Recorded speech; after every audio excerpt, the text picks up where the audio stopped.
Selamat datang di Cupu Channel Jendela Dunia. Kali ini kita akan ngobrol membahas tentang tokoh spiritual yang terkenal dengan sebutan Sri Gutomo. Namun sebelum kita bahas, ada sedikit penyampaian disclaimer dari kita bahwa apa yang kita obrolkan kali ini sebagai orang luar, jadi penglihatan kita dari kacamata orang luar, sehingga kalau ada hal-hal yang mungkin kurang tepat atau kurang berkenan, monggo bisa disampaikan di komentar dan kami akan sangat menyambut dengan baik kalau nanti ada yang bersedia menjadi narasumber. Demikian, monggo Mbak Sulis. Ya, tokoh-tokoh spiritual zaman dahulu itu pada eranya itu hampir berdekatan, hampir yang setelah kita pernah bicarakan itu antara Romo Semono, Ndoro Purbo, Sosro Kartono, itu waktunya hampir mirip-mirip. Ya mantap. Sekarang, nah, kebetulan kita ini membahas karena ini dari kalangan awam. Artinya yang dulu itu kan tokoh-tokohnya itu dari kalangan ningrat ya, seperti Ndoro Purbo itu juga sebenarnya putra dalem, Surya Mentarang itu juga. Romo Semono itu juga merupakan putra dalem, tapi memang digendangke atau dibuang kasarannya. Nah, sekarang kita ada tokoh spiritual yang memang dari rakyat biasa, yaitu yang berasal dari Semanding, Pagu, Kediri, yang dilahirkan itu tahun 1910. Namanya Bapak Arjo Sapuro. Itu. Dia seorang tokoh yang berasal dari orang biasa, yaitu pekerja serabutan. Rumahnya pun hanya ukuran kecil ya, cuman 4 kali 8 meter dan beralaskan tanah, terus kotangan. Kotangan itu artinya di bawah itu Setengah batu gitu. setengah bata, terus naiknya itu kayu bilik gitu ya. Dia dari orang biasa yang bekerja sebagai serabutan. Apapun dilakukan, seperti berdagang emas, terus potong rambut, yang terakhir itu kita potong rambut, tukang cukur pada zaman dulu ya. Pada waktu itu tanggal 26 Maret sebelumnya itu, ini yang kami peroleh tidak diketahui data sebelum tahun itu, jadi tidak ada sejarahnya atau yang tertulis, atau kami kurang paham ya sebelum tahun itu apa Pak Arjo Sapuro ini melakukan sesuatu sehingga puasa atau gemar bertapa. Kok tidak ada literasi yang kami dapat. Hanya pada waktu itu tanggal 26 Desember 1952 Bapak Arjo Sapuro ini gelisah, sehingga dalam kegelisahannya itu sampai tidak mau bekerja, hanya karena dia itu tukang cukur itu tutup, nggak di pasar ya, cuma di rumah saja. Sore harinya karena ada undangan dari koleganya atau temannya, dia menghadiri hajatan tangganya karena diundang. Tapi karena masih gelisah, menjelang pukul 24 atau 12 malam beliau pulang ke rumah. Dan di dalam biliknya itu kan ada balai, itu ada biliknya itu ada tikar, dan balainya itu beliau mengambil tikar itu dan membawanya ke lantai dan dibelah di lantai begini kan. Jadi dia ambil tikarnya terus dibelah di lantai, dia tidur di situ. Tapi karena masih gelisah ya, tiba-tiba badannya bergetar detik di luar kemauannya. Lalu karena tadi itu kan tiduran, kemudian tiba-tiba bergetar, lalu didudukkan bersila bersedekap menghadap ke timur. Ya, awalnya pertama kali beliau ini berontak, merasa saya tidak mau, tapi karena sulit ya nggak bisa melawan. Akhirnya beliau pasrah, siap mati kalau memang itu jatahnya. Beliau meninggal, dia siap mati gitu. Nah, karena pasrah, dia itu lalu tiba-tiba berucap, Allah yang Maha Agung, Allah yang Maha Rahim, Allah yang Maha Adil. Kemudian beliau sujud. Disujudkan begitu kan, tadi disudukkan begini sedekap, disujudkan lagi, setelah naik lagi, kemudian sang mengucap lagi yang mau suci, sujud yang mau kuasa. Itu diucapkan 3 kali dan sujud lagi, kemudian duduk lagi, kemudian beliau tiba-tiba mengucapkan juga kesalahan yang mau suci, nyuwun ngapura yang mau kuasa. Duduk lagi, sujud lagi, sampai dilakukan 3 kali. Terus setelah itu yang mau suci mertobat yang mau kuasa.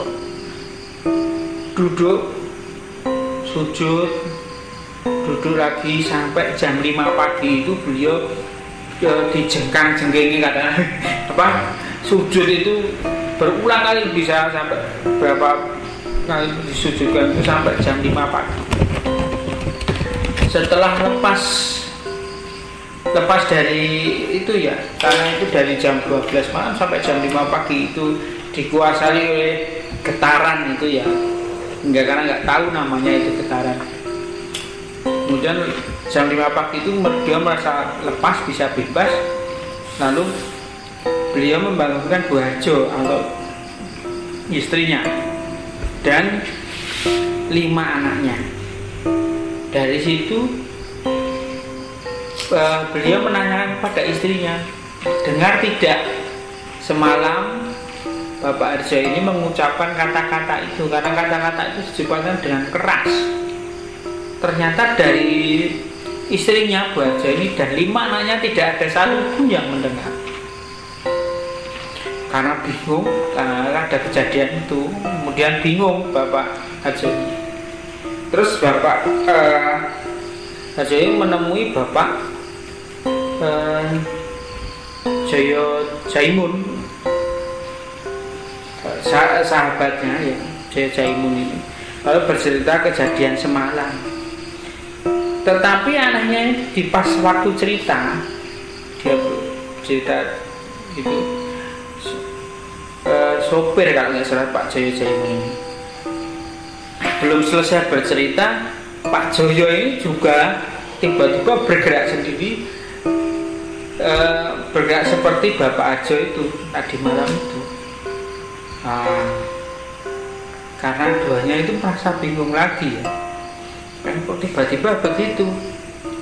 Lalu dari berembuk tanya pergilah keduanya kepada Bapak Kemi itu, seorang sopir di desa Ngedang Sewu, sopir. Dan tanggal 28 sore itu, karena tadi itu tanggal 27 ke Pak Jaimun ini, kemudian tanggal 28 berdua itu ke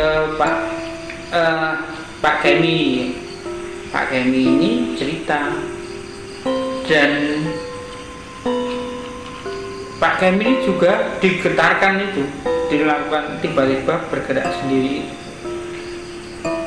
Pak Arjo waktu sujud dapat pas bertiga itu, pas digerakkan itu semuanya digerakkan. Jadi pas Pak Kemi tiga-tiganya itu melakukan gerakan yang sama. Anehnya dari kan ini bos sopir ya kalau salah, Pak Kemi ini, beliau Pak Arjo ini dapat mengetahui kalau zaman dulu pengusaha itu yang tumbal apa-apa itu, Pak Arjo ini bisa mengetahui bahwa Pak Kemi ini mempunyai tumbal di sana, mempunyai ini di sini, di pasang ini itu, mengetahui dengan tepat. Nah, karena ada kegiatannya semuanya kaget, lalu bertiga sepakat untuk mencari tahu apa sebenarnya kejadian itu, untuk mencari orang pintar untuk mengetahui itu. Nah, soalnya pada hari berikutnya itu ke Bapak Somo Giman di Kampung Bokopare di Pare Kediri ya, lalu minta penjelasan. Tapi begitu juga begitu, belum selesai ketiganya bercerita, Bapak Somo Giman ini kan sebenarnya Bapak Somo Giman itu tidak respect atau tidak menghargai itu. Tapi tiba-tiba Bapak Somo Giman ini seorang orang pintar atau spiritualis itu sujud sendiri.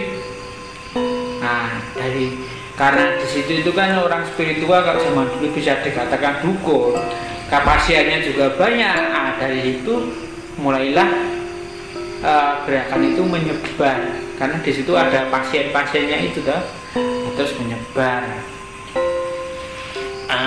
Terus Bapak ada lagi menyebar pada saat itu Bapak Reso Kasirin dan Bapak Darmo, tukang batik dan sopir, ngomong-ngomong tentang kejadian itu. Kemudian datang ke Bapak Somo Giman ini untuk menanyakan hal tersebut, ada meyakinkan kejadian itu nyata atau tidak. Tapi begitu masuk ke Bapak Somo Giman itu mau bertanya, belum selesai bertanya, semuanya digetarkan oleh bergetar semua, ini berenam bareng. Nah, jadi karena pada saat itu Bapak Arjo Sapura itu tidak mau pulang sebenarnya. Setelah di Bapak Somo Giman itu bukan apa-apa nggak mau pulang, karena takut kalau pulang nanti digerakkan itu sendiri di rumah. Nah, itu kan takut. Makanya beliau tidak pulang, berpindah-pindah dari tempat Bapak Somo Giman ini ya. Nah, datang ke begitu. Mulai itu sepakat 6 orang itu berkumpul untuk sujud. Nah, gantian dari 6 orang, 6 kecuali Bapak Arjo Sapura ini, karena Bapak Sapura itu nggak mau pulang karena masih takut itu. Jadi Pak Somo Giman, Pak Reso Kasirin, Pak Darmo, terus lagi siapa? Pak Kemi itu jadi gantian di rumah-rumah itu. Berjalan 1,5 bulan. Nah, itu pada tanggal 12 Februari tahun 53 ada petunjuk bahwa Pak Arjo Sapura ini untuk berkumpul di rumah Bapak Arjo jam 10 pagi. Nah, itu awal mula semuanya berkumpul di Bapak Arjo itu. Kemudian adalah turun situ Wahyu Pangrajutan, yaitu Bapak Arjo bilang, "Bapak-bapak, saya mau mati, tolong dia mati." Lalu membujur ke arah timur dan diamati oleh teman-temannya itu yang 5 itu. Nah, dari saat rajut itu, saat rajut Pak Arjo Sapuro itu merasakan sukmanya keluar, kemudian menemukan tempat yang indah, lalu masuk bangunan yang besar, ada raja yang bersinar. Nah, Pak Arjo Sapuro itu sujud terhadap raja yang bersinar tadi. Lalu Pak Arjo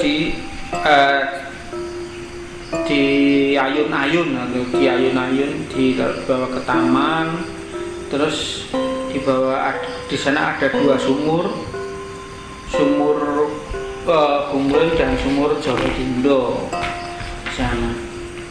Terus masuk bangunan besar diberi pusaka Nogosoko dan Bendu Segodo. Pusaka mungkin keris ya, saya nggak tahu. Lalu disuruh kembali. Nah, setelah kembali itu diikuti oleh bintang besar. Nah, setelah beliau sadar, kan teman-temannya itu tadi kan juga mengamati dari keteking jantung, ulat nadi ini, lalu mengembuskan napas itu atau nyerake asap rokok itu sampai berhenti gitu, maksudnya tidak terhisap asapnya itu. Nah, setelah sadar beliau menceritakan itu. Nah, kemudian secara bergantian 5 orang itu merasakan itu, melakukan hal yang sama, tapi ada yang berbeda. Semuanya tidak ada yang sujud. Nah, dari kelima itu ada yang diberi vas, ada yang diberi kain, ada yang tidak dikasih juga, gitu. Ada bermacam-macam. Nah, itulah awal mula setelah tanggal 27 Desember 52 dan ini tanggal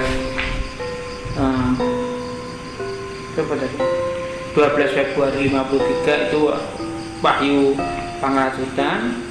Kemudian berlanjut di tahun 54 itu tanggal 12 Juni kedatangan 4 orang di rumah Bapak Arjo ini, yaitu Sirsan Diman,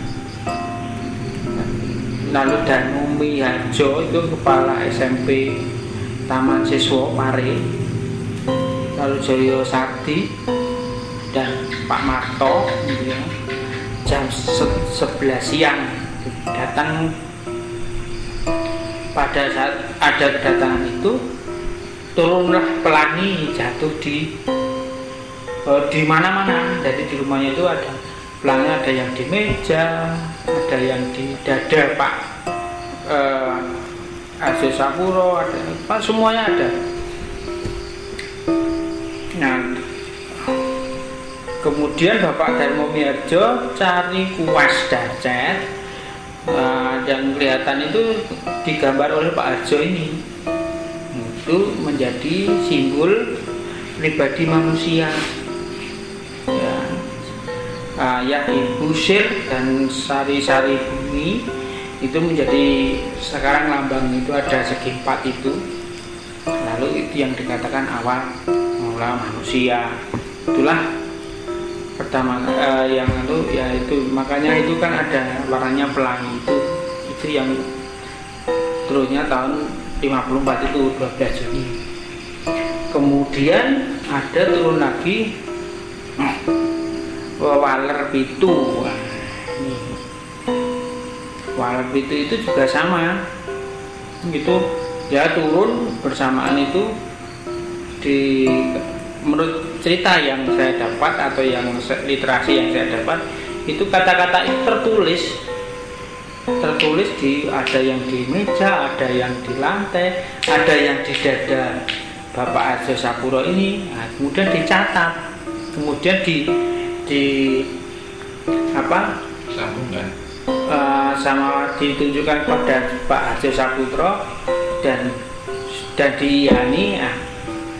7 waler ini adalah pertama, setia dan tawakal pada Pancasila Allah. Jadi Pancasila Allah itu adalah sifat-sifat Allah yang ada 5 ya, ada Maha Agung, Maha Rahim, moho adil, moho wasesa, moho langgeng. Tuh.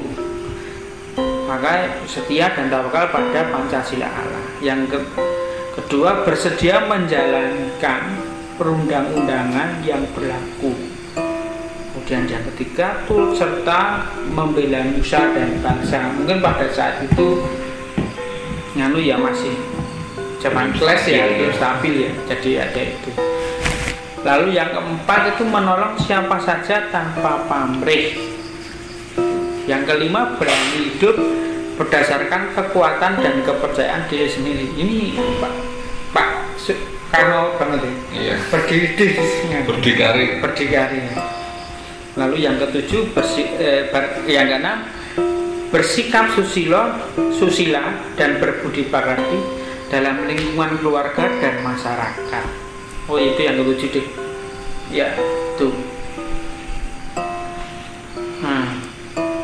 Lalu yang ketujuh, meyakini bahwa dunia tidak abadi dan selalu berubah. Itu 7 wawalan itu tadi. Kemudian ada yang disebut tambah lagi sesantinya yang terkenal ya. Ngendi wae marang sapa wae warga Sabta Dharma sumunar pindha Baskara. Nah, inilah awal terbentuknya sejarah Pak Arjo Sapura menemukan wahyu yang kemudian menjadi Sabta Dharma. Kemudian beliau bergelar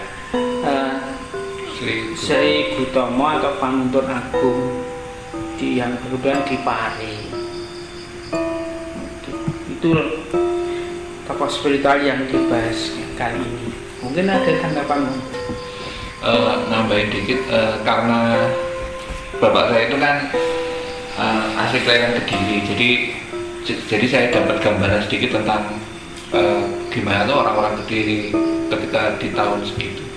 Dalam tahun segitu memang di daerah Kediri sana, khususnya di daerah Paris dan sekitarnya, itu masih erat dan kuat tentang spiritual kejawennya di sana. Bahkan di tahun-tahun sekitar 50-an itu masih ada pilihan lurah itu yang menggunakan adulsum. Adulsum itu bukan lesungnya dibawa terus diadu, enggak, tapi lesung itu terbang sendiri dari rumahnya si calon lurah, nanti ketemunya di lapangan. Nah, di lapangan itu disaksikan orang sedesa, kemudian lesungnya ditabrakkan, siapa yang pecah yaitu yang kalah. Walaupun kadang praktek itu sampai membawa meninggalnya yang pecah, si lesungnya pecah itu kadang-kadang sampai meninggal gitu. Nah, biasanya mati. Iya. Nah, tapi di tahun segitu masih ada yang menggunakan praktek-praktek seperti itu untuk pemilihan lurah. Jadi di daerah sana itu kalau jadi lurah itu ya jadi istilahnya apa ya? Lurah, kalau disebut lurah itu ya istilahnya dianggap kepolo tenan, karena memang sudah diakui tingkat spiritual, supranaturalnya. Maksud dia memang orang yang arogan, maksudnya ya lahir batin dianggap top gitu. Kalau di zaman-zaman itu, masih di zaman-zaman itu istilah gambaran saya di daerah Kediri ketika tahun-tahun itu memang masih erat itu ya kan.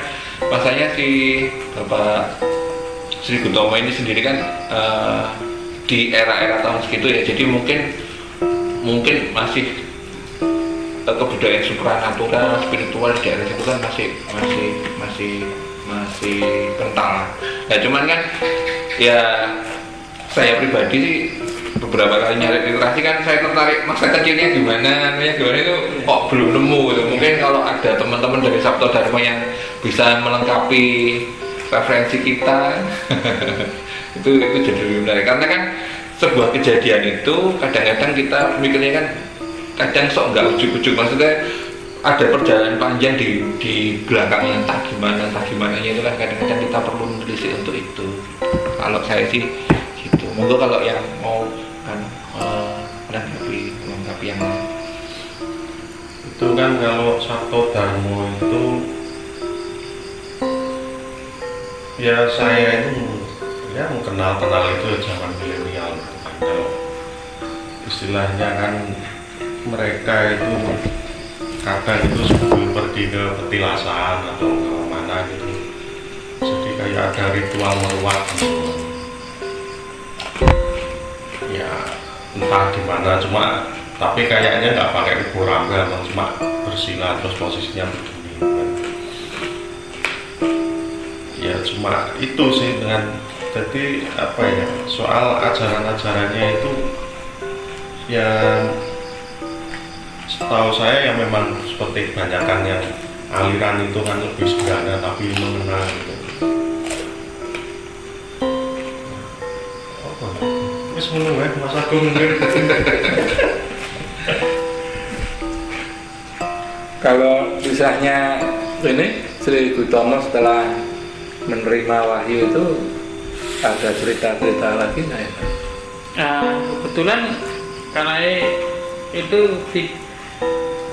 banyak melakukan apa setelah menjadi Sabto Dharma ini ya, maksudnya ya, itu banyak melakukan ya seperti yang juga melakukan ruatan di banyak tempat ya, istilahnya mungkin di Jawa Timur atau bahkan pernah saya dengar pernah di Bali juga.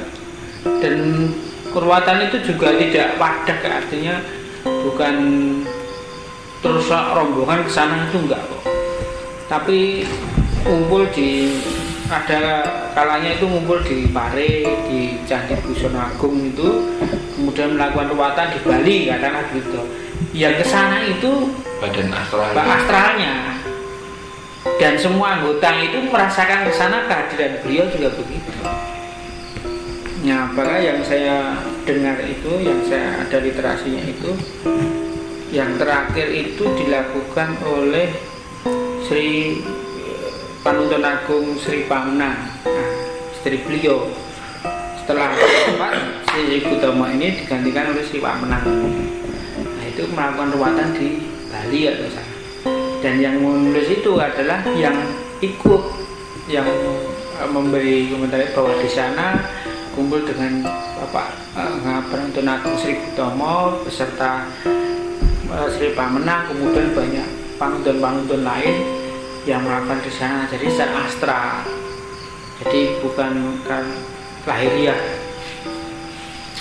Dan memang ada hal-hal yang khusus yang hanya diketahui oleh para anggota Sabto Dharma ini. Ya, kami pun tidak tahu apakah itu, tapi yang saya dengar ada 30 ajaran untuk untuk menolong sesama. Jadi katakanlah untuk mengobati orang yang kena itu ada 30 macam. Itu hanya disebarkan kepada para anggotanya. Jadi saya tidak mendapatkan ilustrasi yang, tapi alangkah baiknya kalau besok kita sowan atau mencari sumber yang kompeten untuk melengkapi ini ya, kita coba akan mencari-cari yang kita paparkan sekarang adalah yang tersedia yang dapat kita baca dan literasinya ada. Mungkin ya banyak kekurangannya karena yang keterbatasan kita. Soalnya memang Sabto Dharma sendiri itu kan secara penganut ajarannya Sabto Dharma sendiri itu masuk jajaran 12 besar penghayat kepercayaan di Nusantara. Jadi memang cukup banyak pengikutnya, dan salah satu gerakan spiritual yang mengusahakan salah satu dari penganut spiritual Kejawen yang mengusahakan untuk KTP itu salah satu yang penggiatnya adalah dari Sabto Dharma. Itu yang anu sih, maksudnya secara luasan pengikutnya memang luas banget. Tapi memang basicnya kebanyakan di daerah Kediri, dan pengikutnya memang banyak di daerah sana. Itu kalau yang sekarang itu kan, kalau ruatannya kan zaman dulu kan via astral gitu kan. Kalau sekarang itu ya zaman milenial itu ya pergi beneran ke situsnya gitu, atau petilasannya, ntar bersila, istilahnya bermeditasi bersama di situ. Itu kalau sekarang, kalau saya lihat di foto-fotonya gitu. itu ya memang mendatangi beneran gitu. Nah, yang saya katakan astral itu kan tidak semua astral. Artinya ya mungkin bareng-bareng, tapi ada yang astral gitu loh maksud saya. Bukan semuanya astral gitu. Nah, yang tadi saya pengen tahu itu ketika kehadirannya yang tadi disebut astral itu yang melihat itu ketika dalam penglihatan astral atau semua bisa melihat. Nah, yang ikut itu semua melihat. Artinya secara fisik melihat. Iya, jadi kan pelakunya itu kan bersama lebih dari katakanlah 10 orang itu yang ikut meditasi di Candi Bujana Agung itu, kemudian melakukan ruwatan di mana. Nah itu karena kesana semua pada saat itu kan yang mimpin adalah Sri Pamenang setelah Sri Gautama wafat. Nah di sana yang mimpin di sana pas melakukan ritual di sana ketemu dengan Bapak Sri Gautama ini di sana. Jadi yang di sana melakukan ruwatan itu Bapak Sri Gautama, kemudian Sri Pamenang disertai dengan peserta yang tadi meditasi itu. Nah yang cerita itu peserta yang ikut itu. Kayak gini sih, apa? Maaf lah, tak potong dulu. Jadi saya jadi ingat ini, ada teman saya nggak tahu ini dia penganut Sabta Dharma atau bukan ya, cuman yang diceritakan ke saya ini kayaknya mengandung Sabta Dharma. Tapi jadi dalam ketika dia cerita itu dia kadang-kadang istilahnya dia bilangnya tulis tanpa papan. Jadi kadang dia ketika meditasi melihat langit itu kadang katanya dia itu muncul tulisan bener gitu maksudnya. Saya kira kan tulisan penangkapan nalar ya, atau inspirasi atau apa gitu. Tapi kalau kata dia tulisan bener, emang tulisan gitu. Dan bisa dibaca katanya dia. Hurufnya? Iya, hurufnya itu macam-macam. Nah itu yang kadang-kadang agak aneh. Kadang kalau yang bisa bahasa Jawa itu kadang tulisannya ono coroko. Tapi kalau yang enggak itu ya alfabet. Tapi si A sama si B bacanya sama, kan itu kan aneh gitu.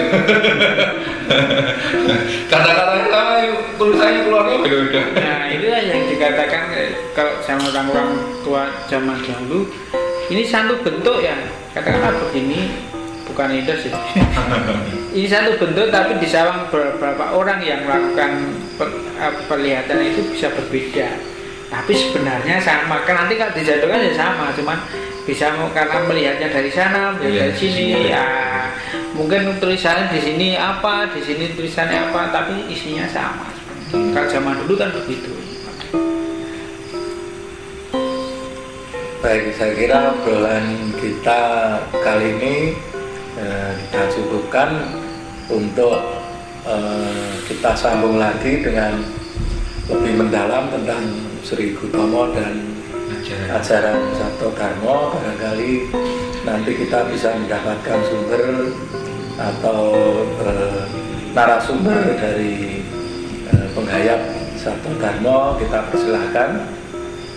Demikian sampai obrolan kita kali ini. Sampai jumpa.